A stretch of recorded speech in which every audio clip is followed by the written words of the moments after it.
right. Welcome back to episode number 3 already. That's wild, of the Recover Her podcast. We left off in the middle of Heather Novak's recovery journey. Yes. So let's dive right back in. Let's uncover to recover. So where were we? I think you asked me what it was like to walk. Yeah, I think my vision of it, which you might not have described this way, was you kind of like crawling in. Oh, from the wreckage. From the wreckage. I think you asked me what it was like to walk into a meeting. Yes, your first from recovery your meeting. experience that you had, kind of more in research, and then what it was like for me when I knew that I had a problem with drinking and that I wanted to stop, and thought that I could do that because my self-will was powerful, right? And that I could, so my biological dad had just died of alcoholism at 48. I walked in at 26 into a recovery meeting, and again, you asked what that felt like, and I described it as feeling like a car crash. And what I meant by that is you're not walking in to the recovery meetings or 12-step meetings at the top of your game. You know, I was looking for fellowship and community because I didn't know that that's what I was craving and needing. But now, years later, I'm so grateful for the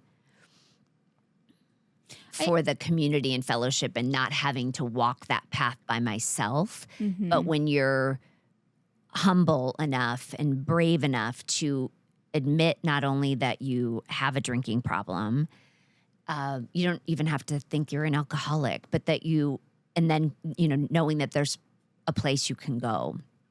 There's meetings all over the world, and I've been to meetings all over the world, and they're wonderful, and people don't judge you, even though you feel like you're being judged when you walk in, because your ego is just so out of control, or at least mine was. And my favorite acronym for ego is edging God out. Love that. So, you feel like, oh shit, everybody's looking at me, and you just feel less than. And really, I'm just looking for help and solutions.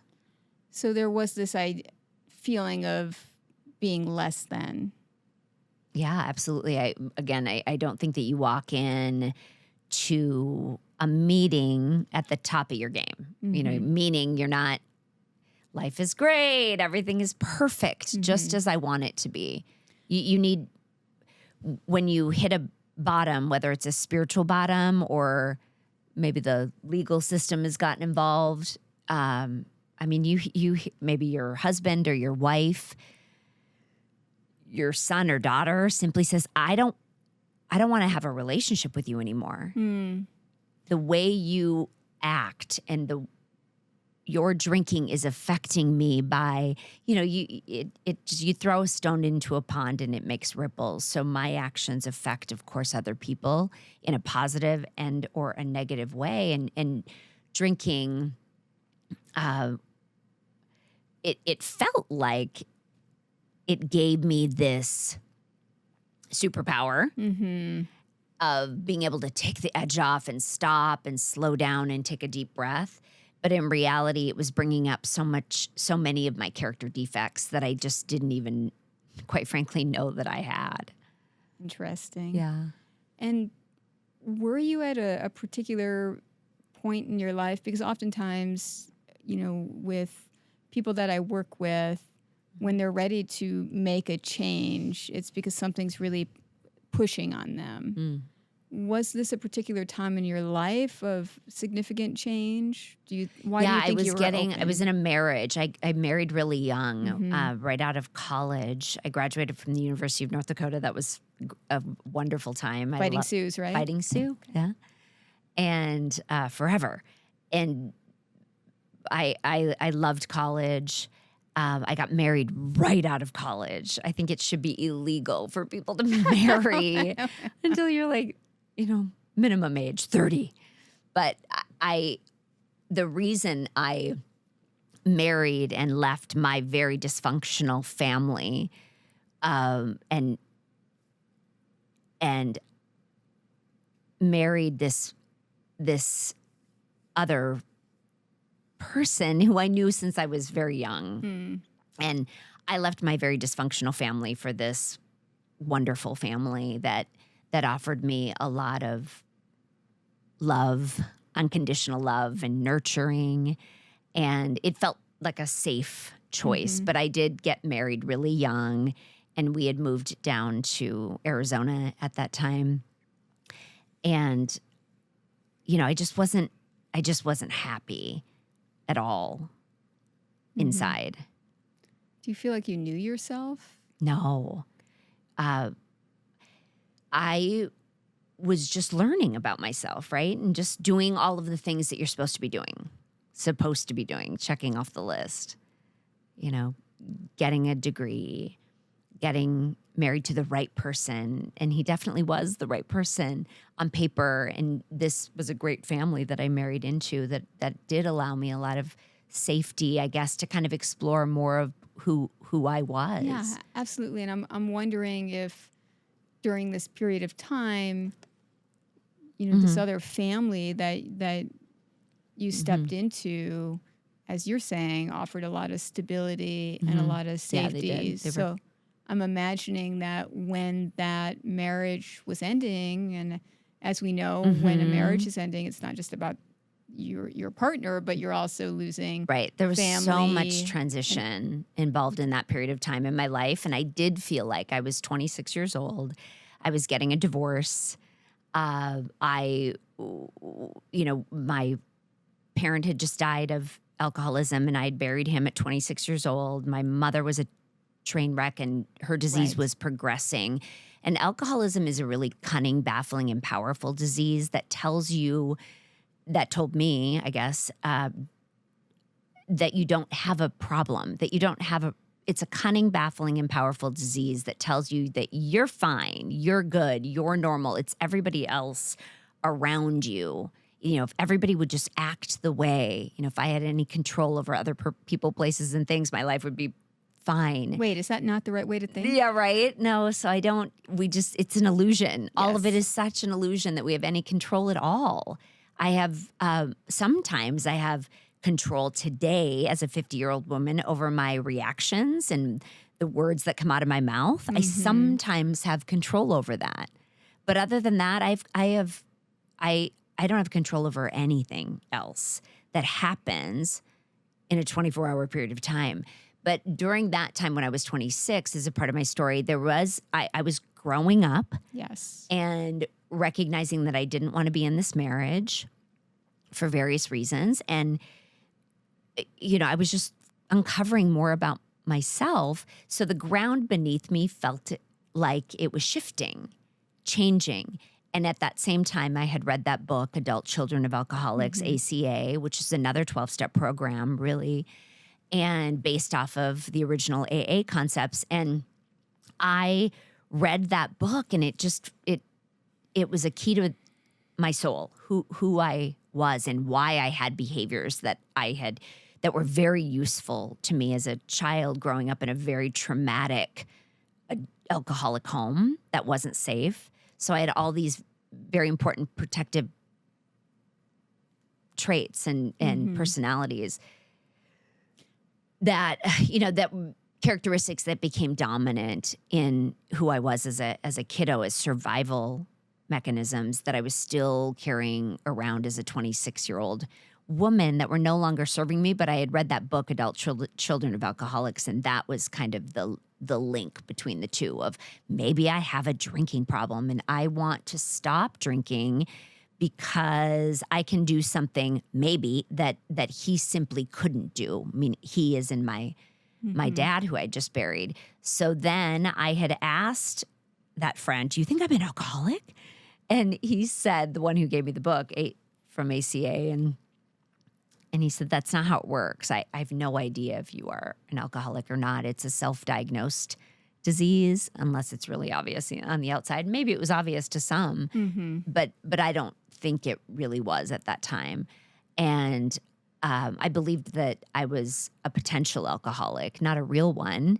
But I still, Interesting. yeah, that was so. But I still knew that I wanted to quit drinking, that alcohol was not serving me in my life. It wasn't, it was a lot of fun, but it wasn't adding a lot of benefit to it. And I was watching people die around me from the disease. So that's when I walked into that first meeting at Temple Solel in Scottsdale, a 7 a.m. morning meeting, open meeting. The only requirement for membership was a desire to stop drinking, which is what I had. So I sat there and I just simply listened I went every day. There's some suggestions of, come to 90 meetings in 90 days. And that sounded pretty almost impossible to do. But I wanted to, just like all things, kind of dive into my own mental health and take care of myself, because I knew I was going through a lot of transitions at that time anyway. So I got divorced and I stayed sober and I kept going to meetings and I met new friends and had this big blossoming fellowship of community that was just wonderful, that was built around me, that helped with that big adjustment in my late 20s. And I really want to highlight and just give you props in that really this was a very traumatic time, going through a divorce, and oftentimes that will push on old behavior patterns, open up old core wounds, and sometimes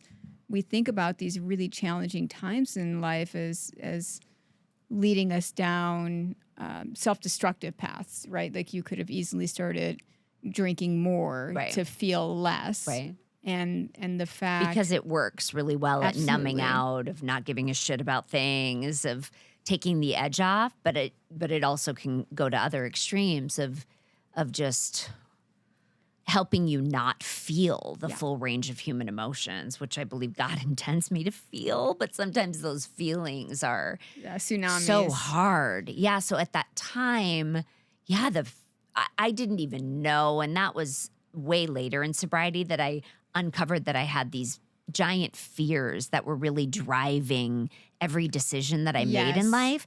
And those were fear of being abandoned and fear of not being unconditionally loved. And that was from old childhood trauma. Right. And we'll get into this. Those are core wounds. And it's so important for all of us to understand what our core wounds are, because they dictate so much of our day-to-day behavior. Right. Most of our day-to-day behavior is driven by our subconscious thought patterns. Right.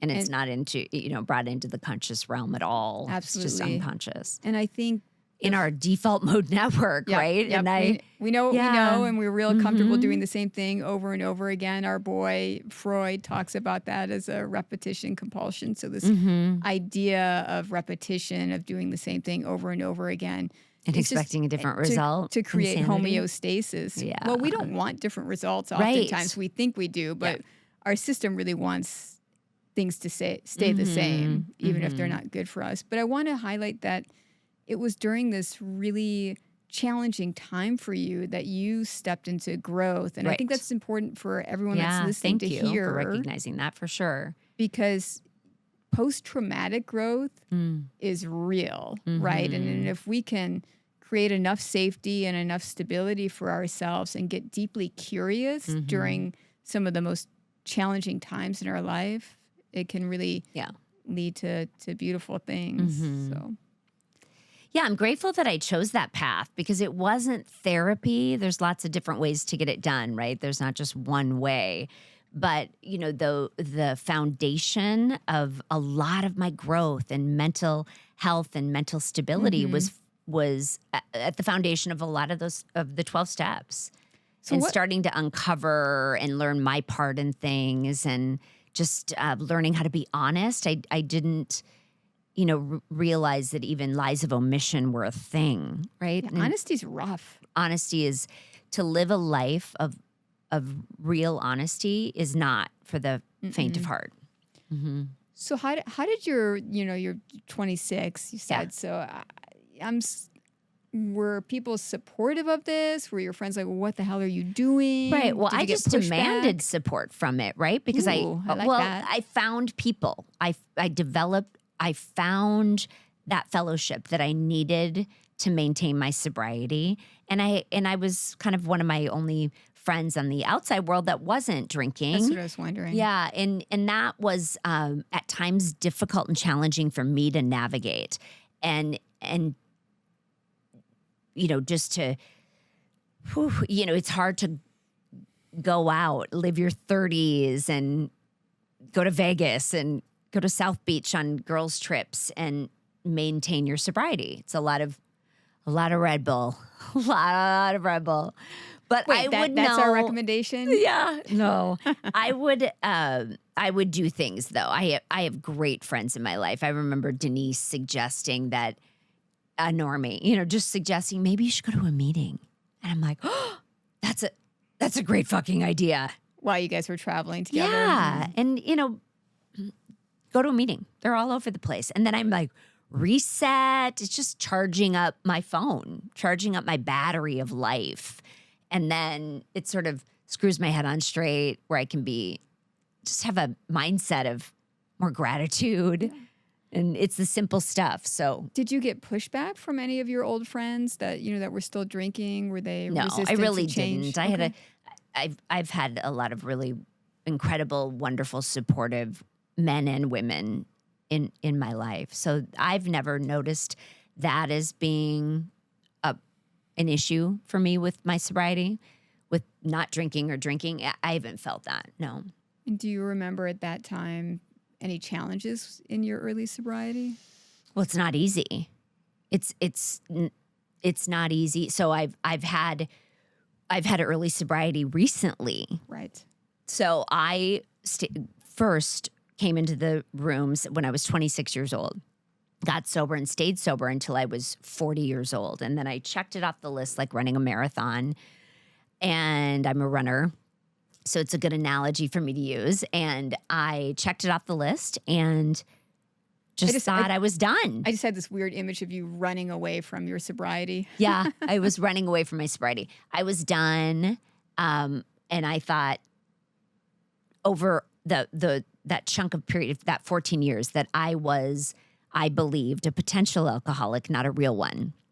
So I knew my parents who both died of the disease, that I started thinking again that I was normal and that it was their problem.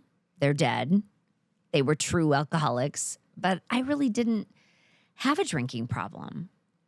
Wow. So even with the 14 years under your belt, so to speak, there was still some part deniability. Of you. There was denial that ain't no river in Egypt. I love that good reminder that, yes, the cunning, baffling, and powerful nature of the disease of alcoholism seeped back into my mind. I've often heard that while I'm in recovery meetings, that my alcoholism is out in the parking lot doing push-ups, just waiting for the moment for me to fuck up, waiting for me to not want to deal with life on life's terms, waiting for that opportunity for when I say, I can't do this. It's a fuck it moment in life when you just have had it. And it wasn't like that. I had turned 40. It was a celebration, right? And I had planned that out and knew that I was stepping away from the program a little bit. I was just going to ask about I had that. less accountability. I had helped a lot of women in recovery, and I really just wanted to drink again because I'm an alcoholic, right? So I did. And I drank in secret for 2 years, successfully, watching myself. Well, we got to slow this down. So 2 years. Yep. 2 years. You have this identity kind of firmly etched in recovery, I do. right? So people knew you as someone in recovery. Right. And that's why I didn't really drink openly in front of people, because I had been sober and I wore it not as it was a badge of honor. I wasn't absolutely embarrassed by that. And I didn't, And so did you did you know that you were going to Yep. relapse? Like, or was it, just Oh, I one think it day? was planned out unconsciously years before it happened. Interesting. Okay. Yeah. Yeah. And then when it happened, it happened. And then for a couple of years, as I said, I drank in my mind kind of successfully without, again, any consequences. But I was just watching and monitoring myself, controlled drinking. There's lots of, again, other ways of doing things. In getting sober, there's a method which I know very little about, but it's called the Sinclair method, which I think is a little bit more based on controlled drinking. And it was, I guess, like that.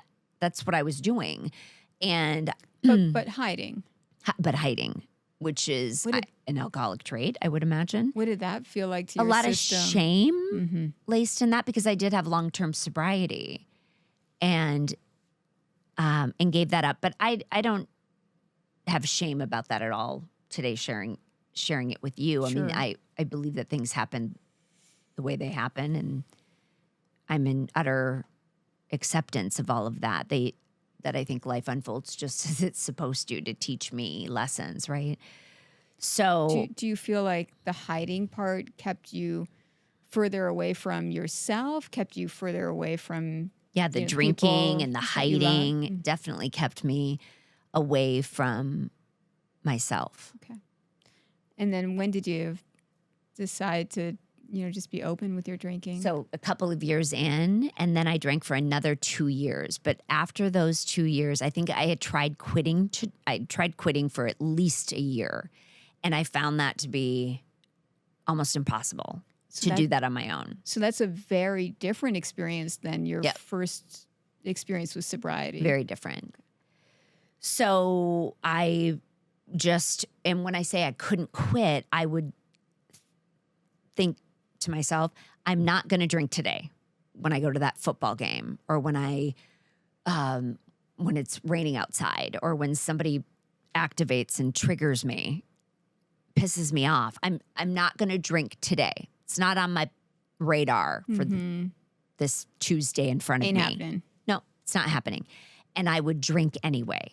So I lost the control over, then it would just be there's a glass of wine in front of me and I would drink it at dinner. And that started happening more often than not. So I went back and talked to people and started being more open about it. And I really struggled to quit drinking. And for someone who is so successful, who is you're a doer, Yeah. right? What was that experience like for you, not being able to? Well, Do I found something. it to be terrifying. Yeah.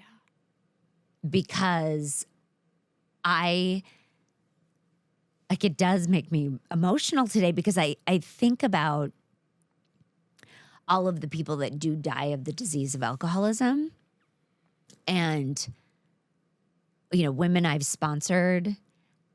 Both my parents died of alcoholism and they were people that looked good on the outside, high functioning alcoholics. Mm-hmm. And they are dead of the disease. And I started to feel afraid that I wasn't going to be able to get that sobriety back that I had known so well for those 14 years prior. But when I recognized and remembered, when I remembered that I just didn't even believe that I was a true alcoholic for those 14 years, that I believed that I was a potential one, not a real one, I just gave myself some grace. Yes.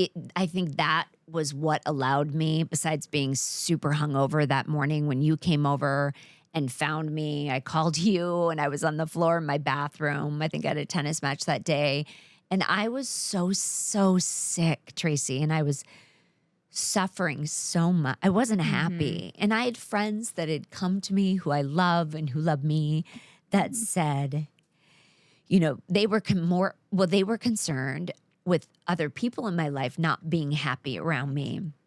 And I thought, what about me? I'm not happy. Yes. Why do you think I'm doing this to myself? I don't want to. And so I do have such sympathy for alcoholics that, people get so frustrated with people like, just quit drinking. Stop acting in this way. Yeah, stop doing it. Stop being a douchebag. Stop being an asshole to just stop it.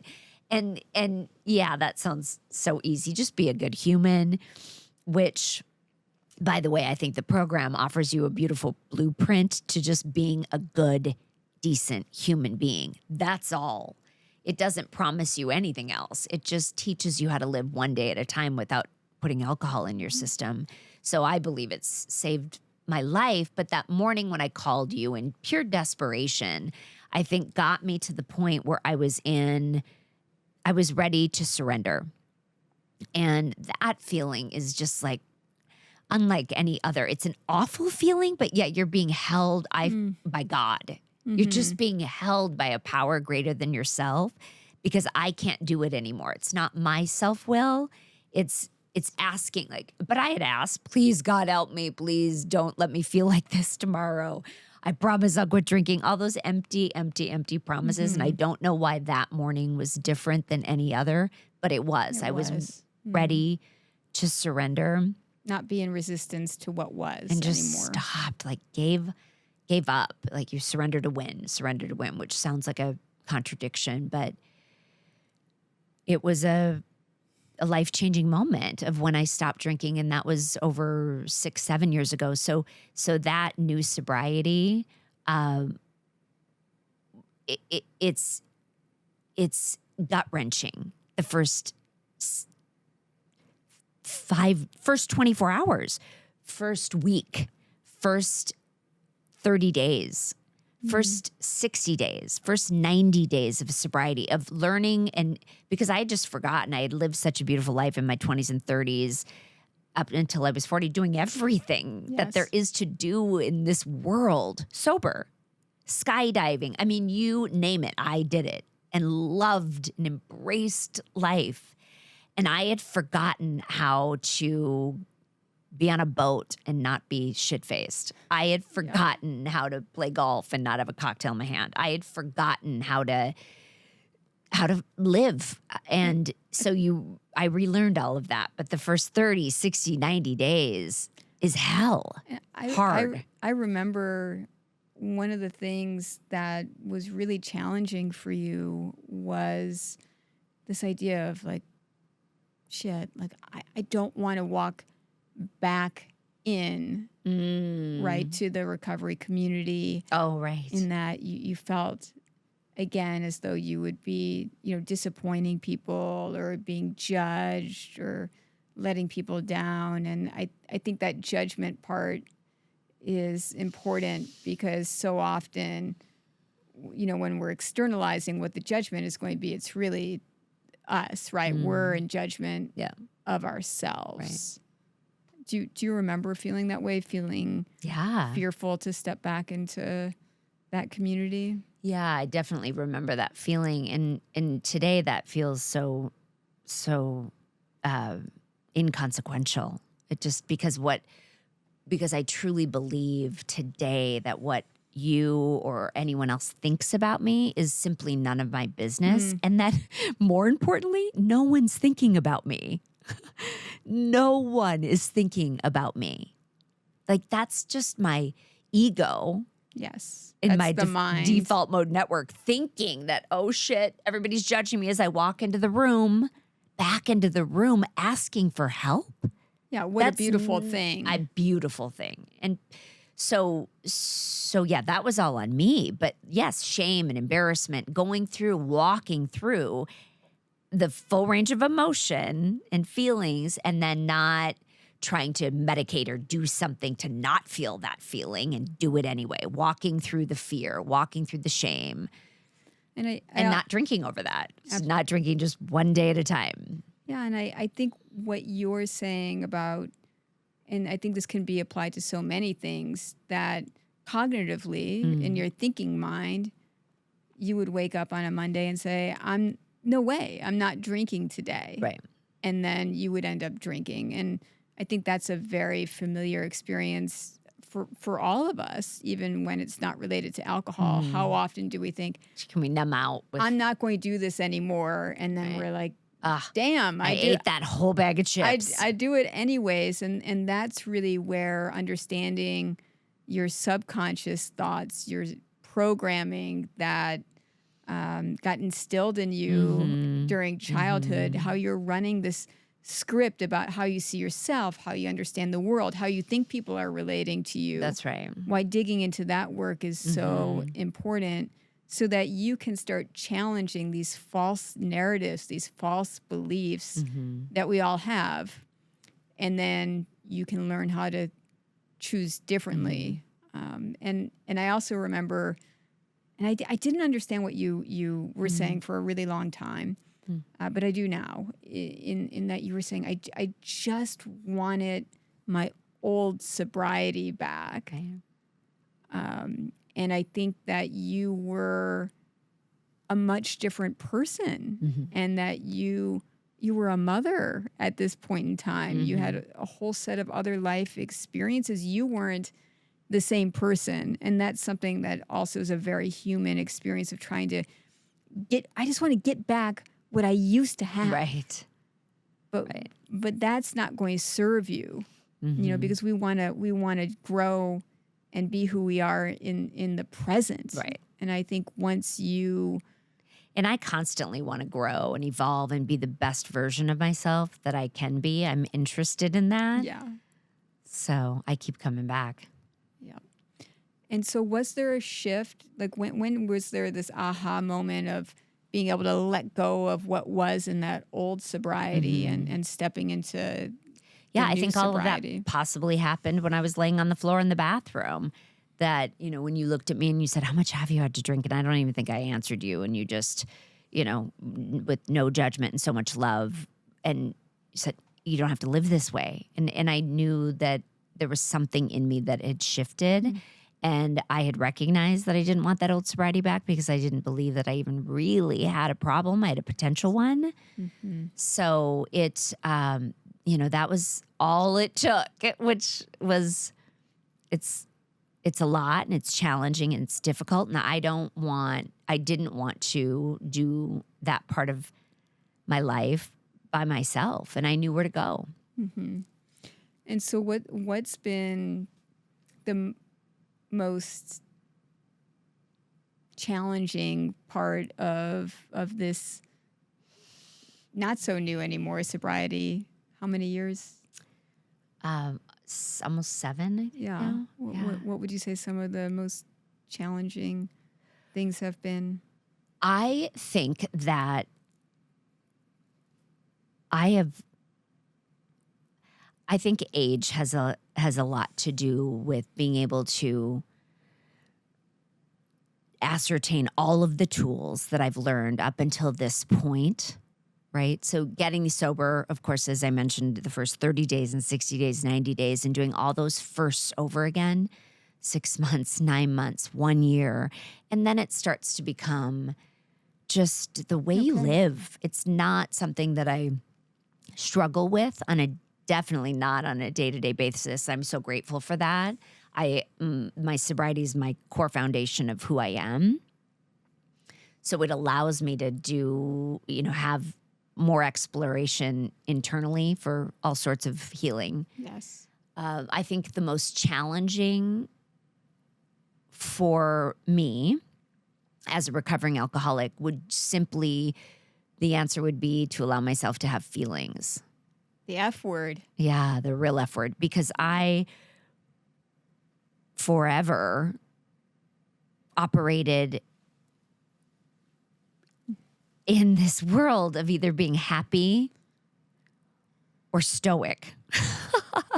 And I had no idea that I had these monumental fears of being abandoned and fear of being unconditionally loved.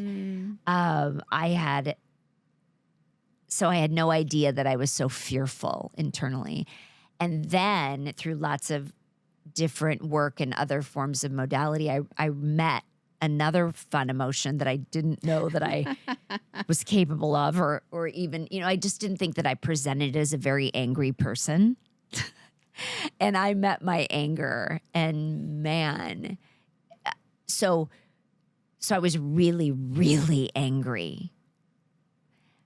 And so dealing with anger and dealing with fear have been the two most challenging components of growing up at 50 and That's such good. leaning into that by far the such hardest. good insight. I remember we were at a writers conference, Yeah. and oh With my Liz God, Gilbert. yeah, and I was really struggling because it was like, write a letter to Fear. write a letter to joy, and love. I was And enchantment. I I was- like I that think one. it- Write a letter to enchantment. I think enchantment was the one that sent me over the edge. I was Yeah, really you were- struggling with the as a psychiatrist, exercise. you were like, I'm not fucking doing this.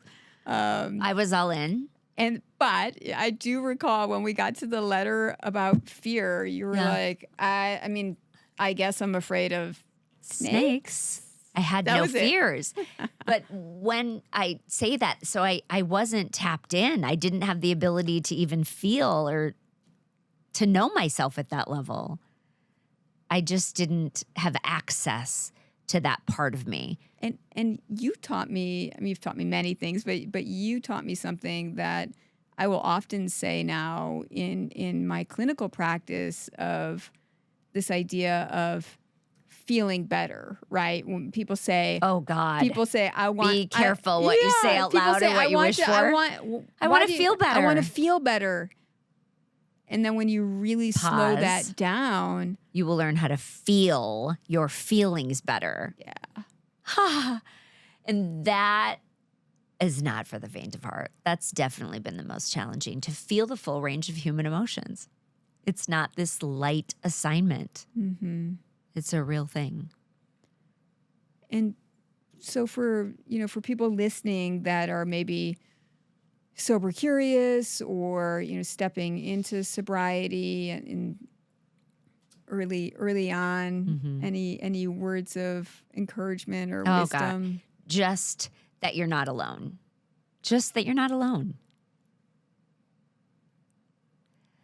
So if you think you have a problem with alcoholism, call me.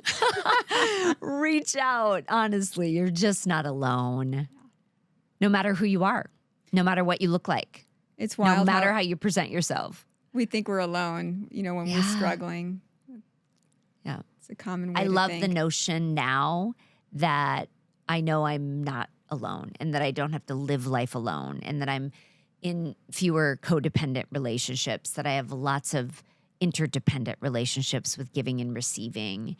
And it feels, even when life on life's terms happens and the ground beneath me shifts, Yes. as it often does because life has its ebbs and flows, and none of us get out unscathed when shitty, hard things happen or when there's reason to celebrate, that I just don't have to do any of that Mm-hmm. by myself. Yeah, that's, I think, a really important reminder Mhm. for all of Yeah. us. So just know you're not alone.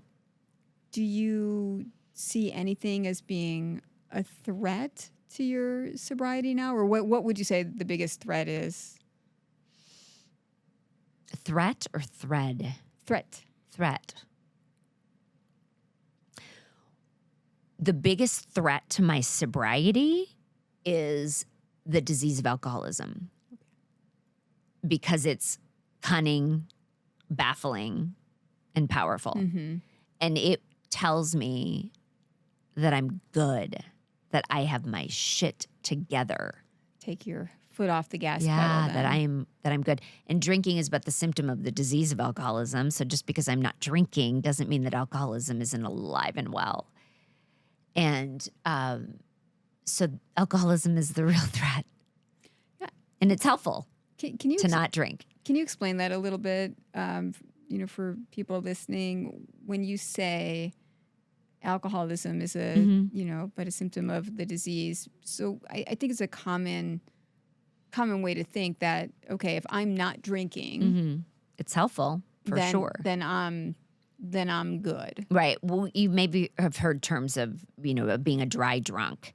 So people will have still maybe the same characteristics, and your character defects kind of run the show internally in my brain when I'm not healthy. So I'm allergic to alcohol. So it's definitely helpful if I'm just not drinking, but my behaviors are still driven by the way my brain is wired, neural pathways. So I have to work, as we all do, hard to change behaviors, Absolutely.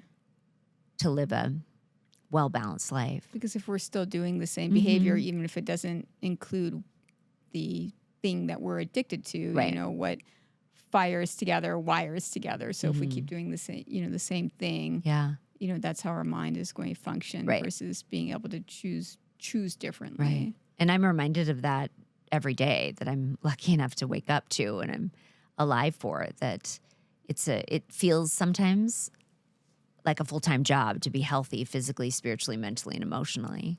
Mm-hmm. But I'm here to give it a try. Yes. I think you do more than try. Thank you. And what has your experience been like as a mom? Raising a teenage Mm-hmm. son with your Yeah, I think that wisdom. being Sam's mom has been my greatest gift. It's the best thing I've ever done. I'm so grateful that I get the opportunity to do that, especially not having a mother. She was so young, and she was just so young, and the disease took her at a young age. So I get to be a very different mother to Sam, and I'm not a perfect one. I make mistakes and fuck up all the time, but I get to try and be present for him, and it makes a big difference. But I also notice that it heals me internally getting to raise him. And then how have you talked about your alcoholism? How have you Yeah, approached I've that been with really him? honest with him about his lineage, the bloodline of the disease of alcoholism. But Tracy, I'm not, out of the thousands of people that I've met, I've not met a person. I haven't met a person who hasn't been affected by the disease of alcoholism. Everyone I talk to has been affected by the disease, whether it's their parent, their grandparent, their mother, their daughter, their son, their aunt, uncle. Some person within their family structure suffers from the disease of alcoholism, and they've had loss. Mm-hmm. So it's not an uncommon illness at all. So I'm pretty honest about it, and that's why I can sit here and talk to you about it today. But I have been very forthcoming with Sam about alcoholism, and Yeah, I think that's so important. As he moves into later adolescence and early adulthood, because what we model has such big impact on how our kids think about substance use and particularly drinking. Well, Heather, thank you so much for opening your you're heart, welcome. giving us a little sneak peek into your experience, Life and your recovery. life. Yes, yes, and I know that people listening are going to hear themselves in your story, and I think that's the secret sauce. I think the Yeah. more vulnerable we can all be, the more Right. connected we are to other people. Other people see themselves in us, and it allows for more Yeah. healing. I've been asked by other people before, how do you get sober? How do you stay sober? How do you not drink? And that my favorite acronym for the word how is through honesty, open-mindedness, and being willing. So Sounds so easy. it sounds so easy, doesn't it? Mm-hmm. Yeah, easy does it. All right. Well, thanks. And thanks for listening, everybody. Give us a shout out. Appreciate you. And Yep, you don't have to walk through life alone. we got you. So to conclude this episode, let's leave our audience with 3 takeaways. Numero uno. Your body is your barometer. Learn to listen. 2, find a treatment modality that works best for you. Number 3, secrets keep you sick. Secrets keep you sick. Thanks everyone for joining us. See you next time.